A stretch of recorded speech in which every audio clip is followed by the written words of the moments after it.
3 number देख लेते हैं दोस्तों। यहाँ पे 3 नंबर क्या कह रहा है, इफ़ एनी वन, दोस्तों देख लो एनी वन, ये हमारे लिए पहले से ही बन गया, वॉन्ट्स, ठीक है, to win this race, see, दोस्तों यहाँ ही होना चाहिए, he has to run fast. तो ये छोटी सी चीज़ें हैं दोस्तों। एक और छोटा सा एग्जांपल ले लेते हैं इसका।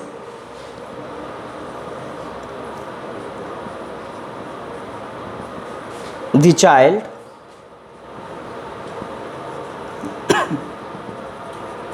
Cried himself.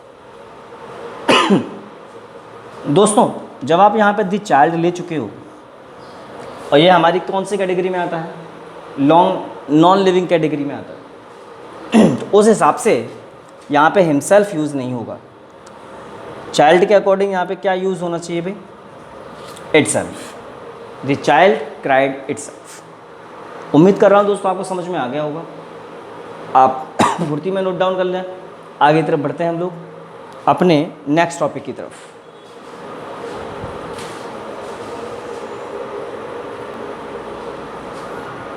आइए दोस्तों आगे की तरफ बढ़ते हैं हम लोग, और अपना जो अगला टॉपिक है उसकी तरफ जाते हैं।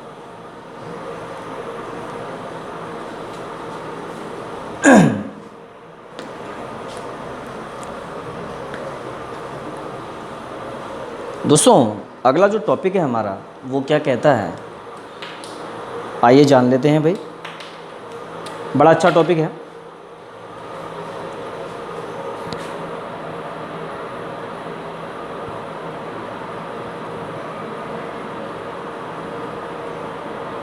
Distributive pronoun.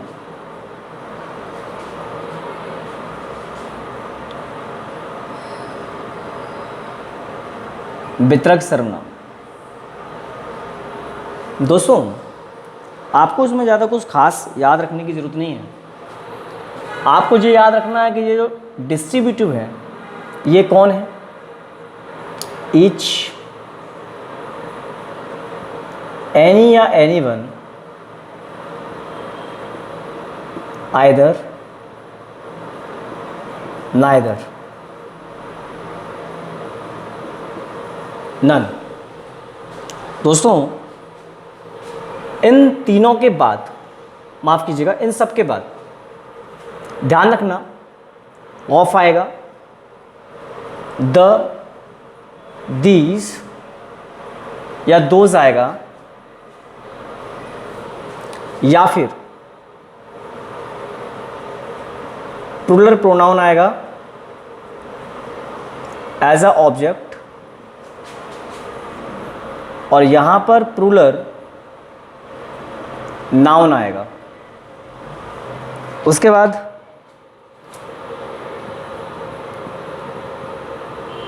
Singular helping verb या वर्ब आएगी। दोस्तों ये जो रूल है आपका, इस रूल को बहुत अच्छे तरीके से रट्टा मार लेना, क्योंकि ये वाला जो हिस्सा है ना, ये वाला हिस्सा, यहाँ से जो हिस्सा है, ये हिस्सा आपको परेशान ज़रूर करेगा। अच्छा, दूसरी बात मैं आपको बता दूं, ईच का प्रयोग जब भी आप करेंगे दो और दो से ज़्यादा के लिए, एनी का प्रयोग दो के लिए, दो से ज़्यादा के लिए, आइदर का प्रयोग करेंगे सिर्फ दो के लिए, नाइदर का प्रयोग दो के लिए, और नन का प्रयोग करेंगे दो या दो से ज़्यादा के लिए। इस बात का आपको हमेशा ध्यान रखना है दोस्तों, और कुछ पॉइंट्स आपको याद रखने होंगे, जैसे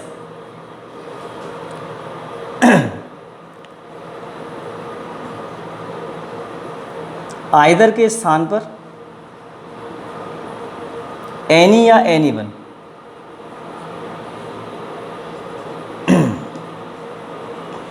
नाइदर के स्थान पर नन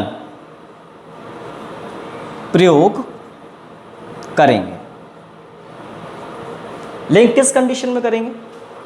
तब करेंगे जब दो से अधिक आ गए हैं, जब दो से अधिक सेंटेंस में आ गए हैं लोग और आइदर और नाइदर का यूज हुआ है। तो आइदर को हटाएंगे एनी या एनी वन लगाएंगे, नाइदर को हटाएंगे तो नन लगाएंगे। एग्जाम्पल के थ्रू समझ लेते हैं।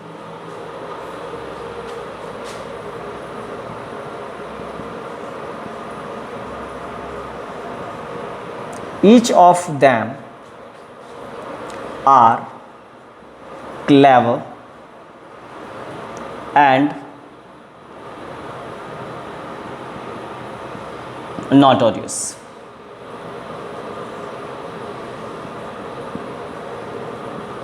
Either of the 6 women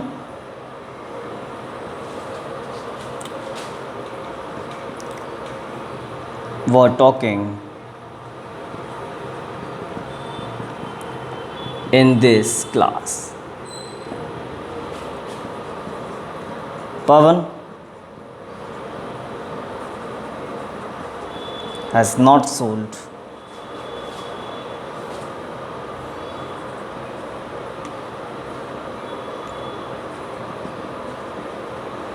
either the 60 caps.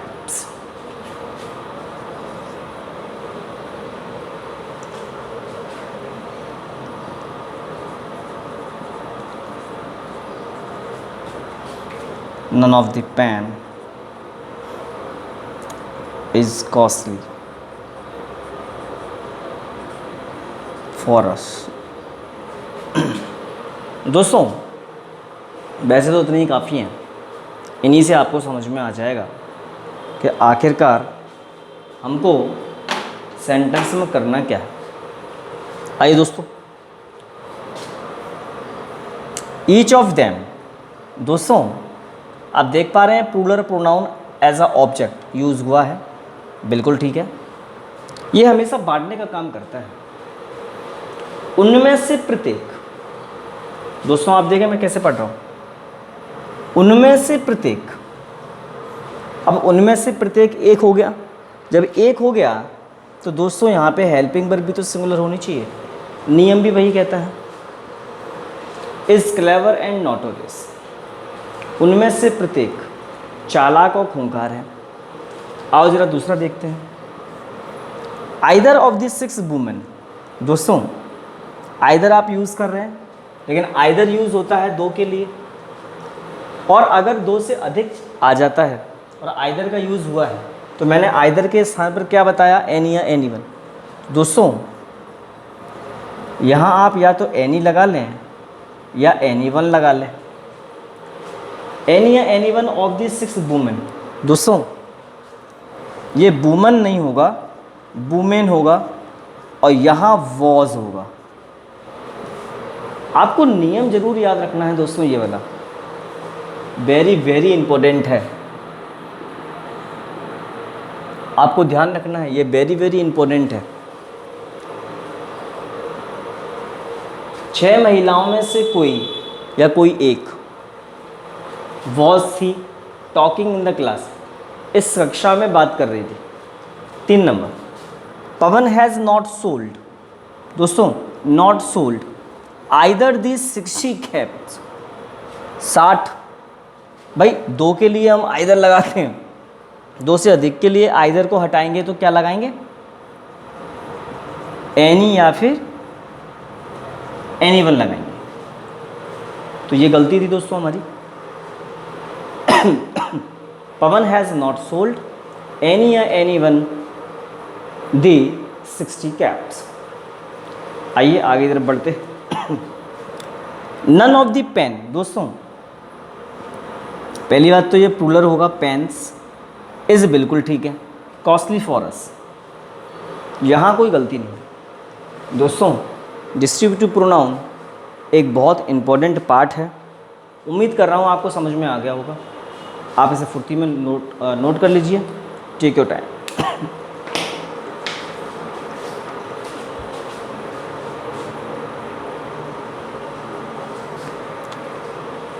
उम्मीद कर रहा हूँ दोस्तों आप लोगों ने लिख लिया होगा, और अब आगे की तरफ हम लोग बढ़ते हैं।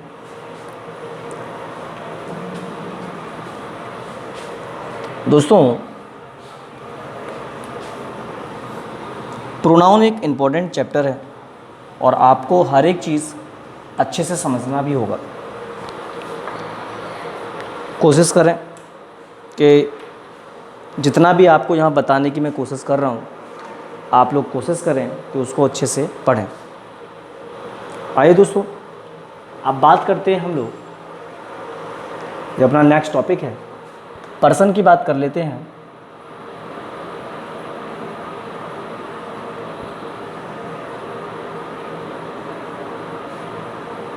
दोस्तों ध्यान रखिएगा, जब भी पर्सन के बारे में बात होती है, पर्सन हमारे 3 होते हैं। यहाँ पर्सन का मतलब क्या है? पर्सन का मतलब है सब्जेक्ट। देखिए दोस्तों, जब हम किसी सेंटेंस में लिखते हैं राम गोज़ टू स्कूल और आपसे पूछा जाए कि इसमें सब्जेक्ट कहाँ है, आप कहेंगे राम। लेकिन दोस्तों ये पर्सन है और पर्सन एक है। अगर मैं यहीं आपके सामने लिख दूँ Ram and you go to school और आपसे पूछूं आप बताइए इसमें कितने सब्जेक्ट हैं, आप कहेंगे 2 सब्जेक्ट हैं। आप देख पा रहे हैं, राम और यू। दोस्तों सामान्य तौर पर किसी भी सेंटेंस के अंदर एक ही पर्सन आता है, लेकिन जब एक से अधिक पर्सन आ जाएं तो कुछ विशेष बातों का ध्यान रखना पड़ता है। वही विशेष बातें हम यहाँ लिखने जा रहे हैं। आइए दोस्तों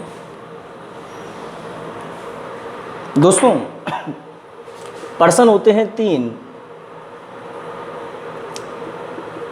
फर्स्ट पर्सन, सेकेंड और थर्ड।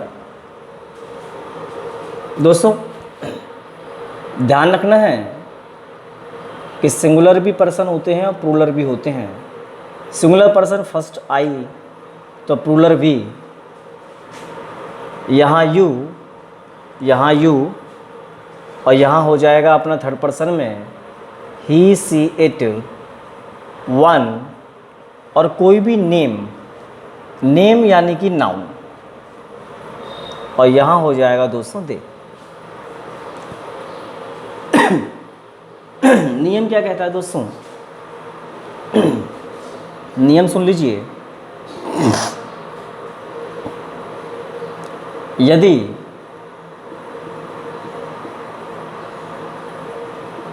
यदि किसी सेंटेंस में एक से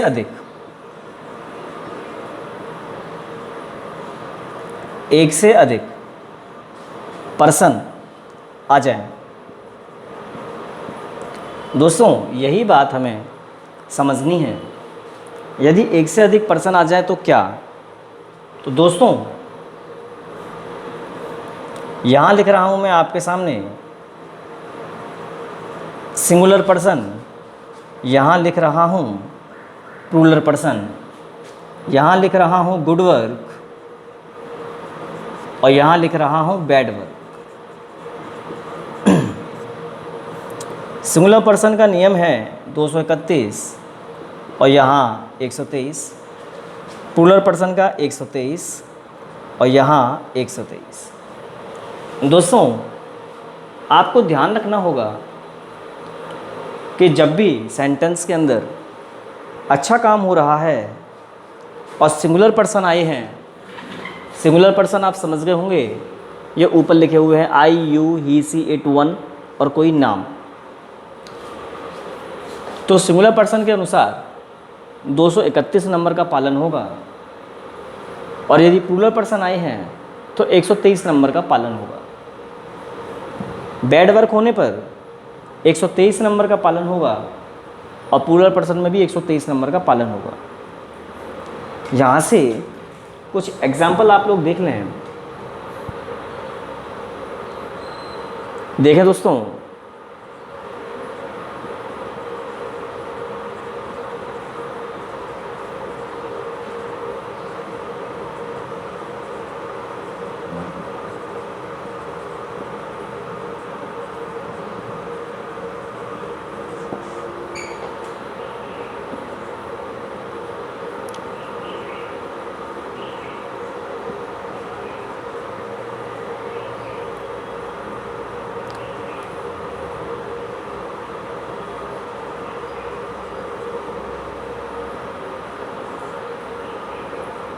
दोस्तों आप यहाँ देख पा रहे होंगे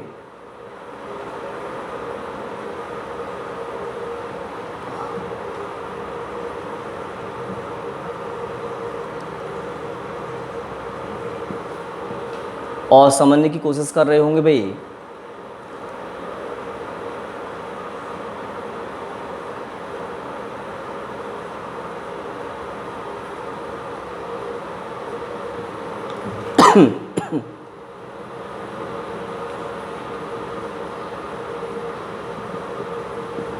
दोस्तों मुझे लगता है कि मुझे आपको बताने की शायद ही कोई आवश्यकता पड़ेगी, क्योंकि आप देख पा रहे हैं लिखा हुआ है आई, यू एंड मोहन। आप जानते हैं ये फर्स्ट पर्सन है, ये सेकंड पर्सन है और ये थर्ड पर्सन है। कह रहा है किल्ड अ थीप यस्टरडे, कल एक चोर मार दिया। दोस्तों मैंने आपको बताया था कि अगर बैड वर्क होता है और सिंगुलर पर्सन आते हैं तो 1 2 3 नियम का पालन होगा। तो देखो सबसे पहले फर्स्ट पर्सन आया है, सही है, सेकंड पर्सन आया है, सही है, और थर्ड पर्सन आया है, सही है। सेंटेंस में कोई गलती नहीं है। सेकंड पर्सन देख ले, सेकंड जरा एग्जांपल देख लेते हैं। सी, दोस्तों ये थर्ड पर्सन है और आई ये फर्स्ट पर्सन है। लिखा है नेवर स्मोक, कभी धूम्रपान नहीं करते हैं। तो ये तो अच्छी बात है, गुड वर्क है।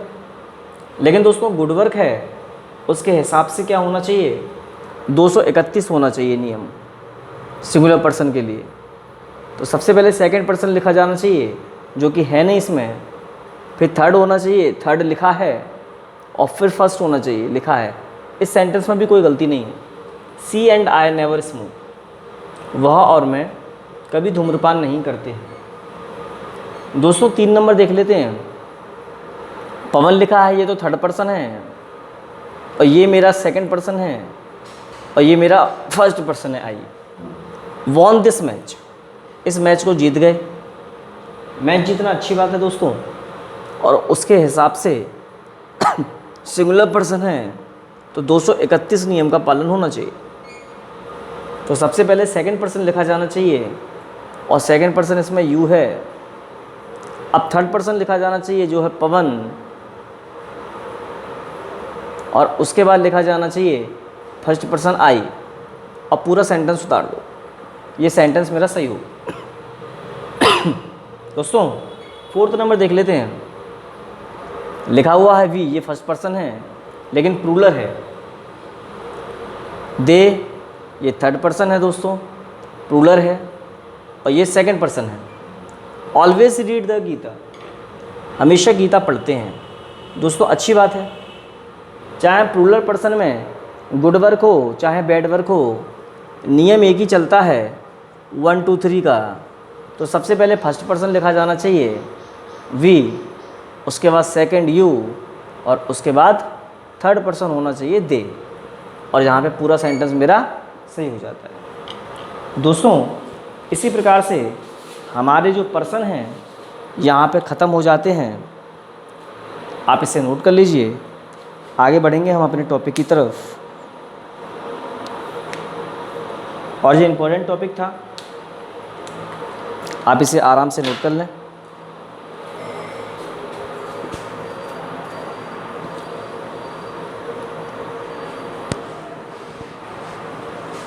दोस्तों अब जो टॉपिक हम शुरू करने जा रहे हैं उसका नाम है रिलेटिव प्रोनाउन। अच्छा टॉपिक है और इसके बारे में हम लोग डिस्कस करेंगे। दोस्तों आइए शुरू करें।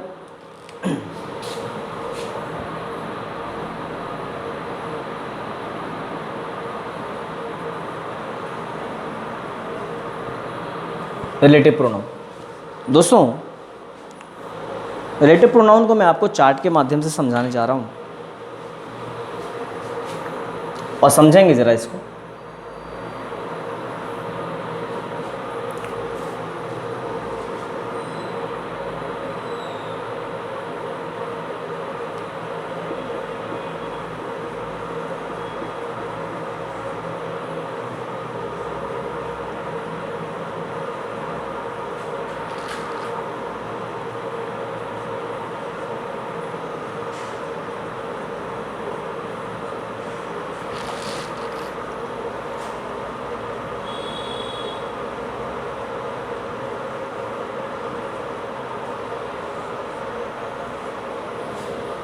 दोस्तों रिलेटिव प्रोनाउन सबसे पहले लिख रहा हूँ मैं यहाँ पे हु, जिसका प्रयोग सब्जेक्ट के रूप में होता है। अगला है whom, ऑब्जेक्ट के रूप में प्रयोग होगा।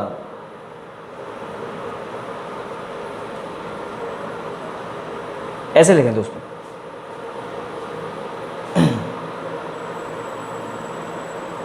विच सब्जेक्ट और ऑब्जेक्ट दोनों के रूप में प्रयोग होगा।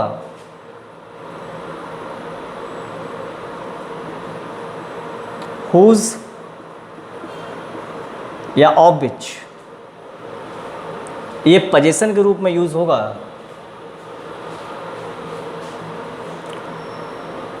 दोस्तों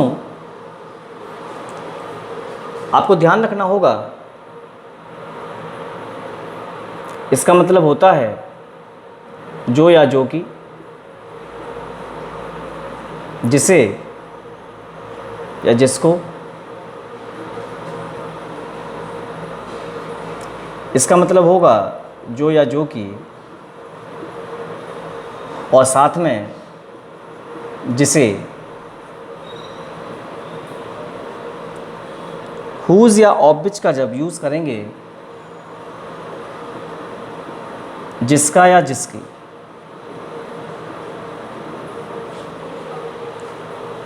आइए दोस्तों बारी बारी से समझते हैं। हु और हुम केवल पर्सन के लिए, विच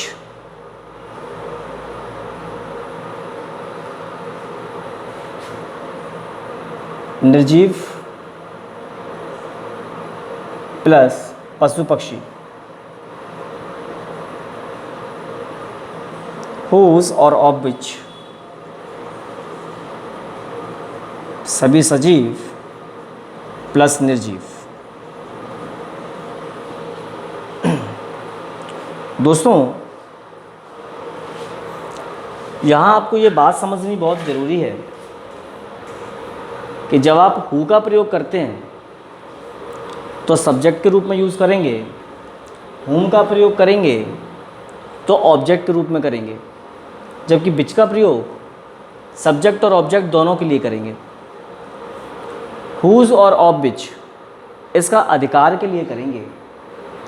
यही चीज़ मैं आपको थोड़ा समझाना चाहता हूँ दोस्तों। समझें कि रिलेटिव प्रोनाउन जब भी आप यूज़ करेंगे दोस्तों, हमेशा दो सेंटेंस में यूज़ होता है। एक बार फिर से बता दूँ कि रिलेटिव प्रोनाउन हमेशा दो सेंटेंस में यूज़ होता है और हमेशा दूसरे वाले सेंटेंस में यूज़ होगा। एग्जाम्पल देखेंगे ज़रा दोस्तों।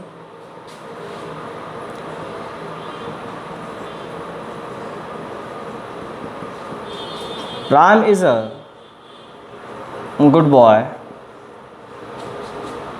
He is my friend.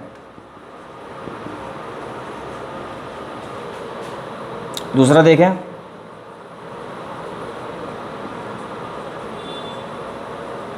Ram is a good boy.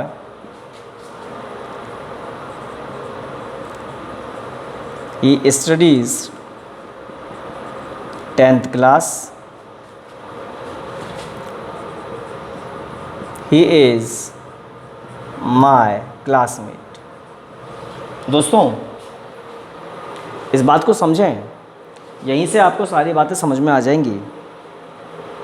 आपको ये खुद पहचान करनी होगी कि पर्सन के लिए यूज़ करना है या पशु पक्षी के लिए यूज़ करना है। दोस्तों आप पहले ये समझें, ये दो सेंटेंस हैं। पहला सेंटेंस तो ज्यों का त्यों रहता है, इसमें हम कोई छेड़छाड़ नहीं करते।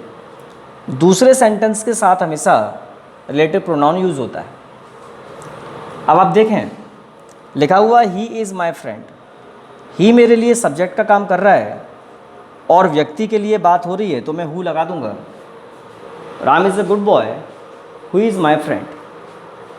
आप वैसे भी देखें सेंटेंस, कहीं भी व्यक्ति के बारे में, माफ़ कीजिएगा, किसी जानवर के बारे में बात नहीं हो रही है, किसी निर्जीव के बारे में बात नहीं हो रही है। दोस्तों आप यहाँ देख सकते हैं, ये 3 सेंटेंस दिए हैं अलग अलग, आपको ध्यान रखना होगा।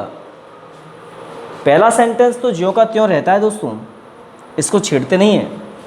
दूसरे सेंटेंस में हमेशा रिलेटिव प्रोनाउन लगा देंगे। यहाँ आपने हु लगा दिया, Ram is a good boy who studies 10th class. दोस्तों अब आगे का जो सेंटेंस है, इसका जो सब्जेक्ट है इसको हटा देंगे और सेंटेंस पूरा लिख देंगे। तो आप ऐसे समझें, Ram is a good boy who studies 10th class is my classmate.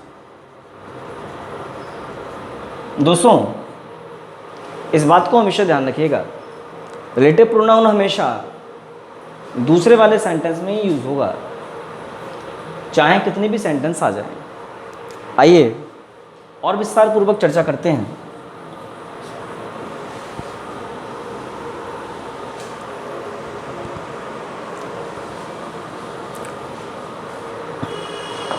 दोस्तों ध्यान दें,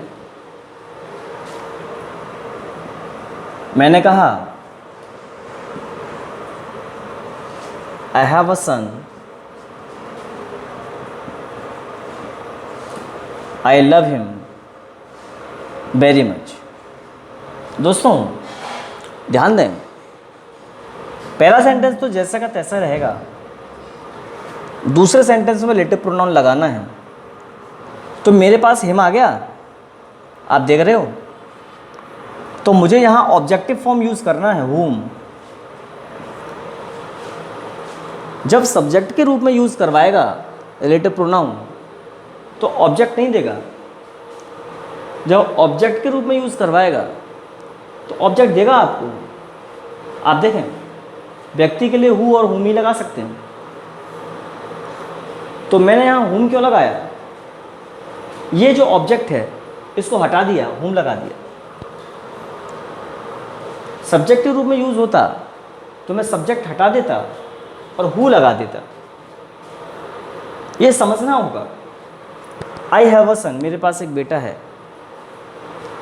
आई लव हिम, मैं उसे प्यार करता हूँ बहुत ज़्यादा, जिससे मैं बहुत प्यार करता हूँ। तो हुम का मतलब क्या होता है, जिसे। हुम का मतलब जिसे। तो ये आपको समझना होगा कि फिलिंग द ब्लैंक्स में किस तरह से भरोगे आप इसे। आगे एक और देख लेते हैं दोस्तों।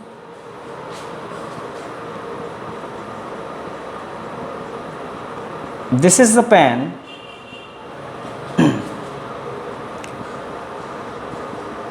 आई सोल्ड इट एट ₹20।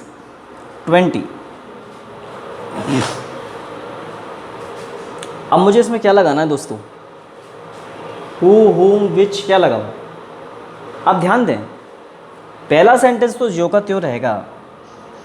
दूसरे सेंटेंस में आप ध्यान दें, ये इट नज़र आ रहा है आपको, इट हटा दो, विच लगा दो। सीधी सी बात है दोस्तों, मुझे तो बस एक बात पर ध्यान रखना है, पर्सन आएगा तो हु और हुम, और अगर कोई वस्तु आएगी तो हमेशा क्या लगाना है मुझे, फिर मुझे विच यूज़ करना है। बहुत ही सिंपल सी कहानी है दोस्तों। दोस्तों आगे तरफ बढ़ते हैं, ध्यान देंगे।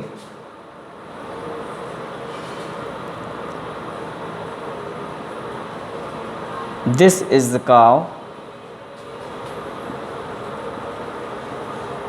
हर मिल्क इज वेरी स्वीट। दोस्तों अब आप यहाँ पे ध्यान दें, अब मैंने यहाँ पे क्या यूज़ किया है, अब यहाँ पे यूज़ किया है हर, ये मेरे लिए पजेशन का काम करेगा। तो आप यहाँ क्या लगा सकते हैं, हुज़ या ऑफ विच लगा सकते हैं। आप यहाँ हुज़ या फिर ऑफ विच लगा सकते हैं।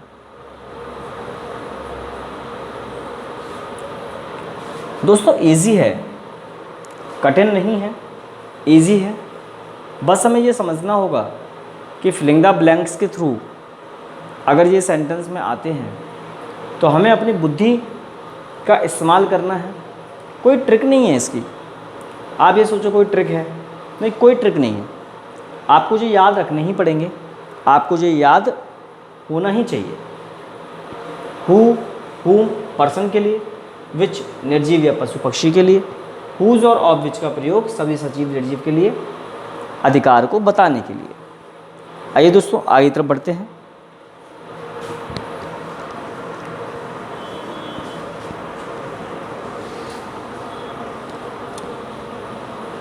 दोस्तों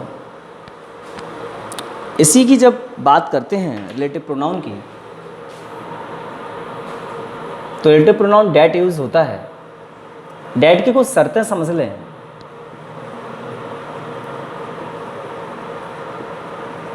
दोस्तों सुपरलेटिव डिग्री के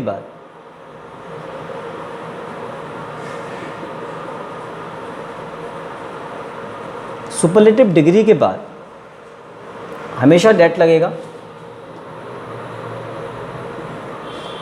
all, the same, the only, indefinite pronoun,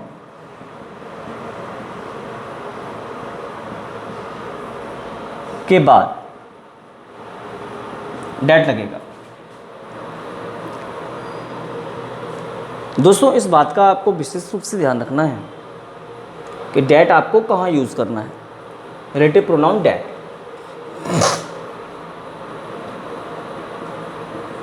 WH word के बाद दोस्तों आप डैट लगाएंगे। कुछ एग्जाम्पल देख लेते हैं, आपको बिल्कुल साफ हो जाएगा।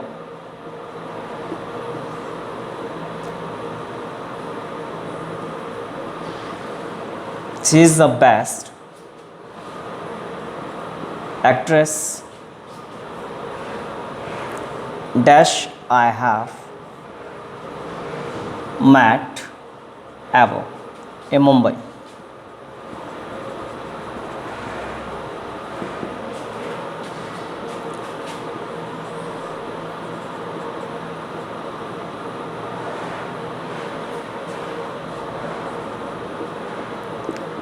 This is the same book which I want to purchase.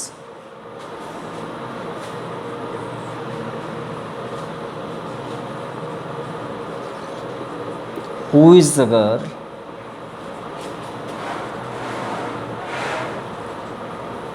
who comes in your dream?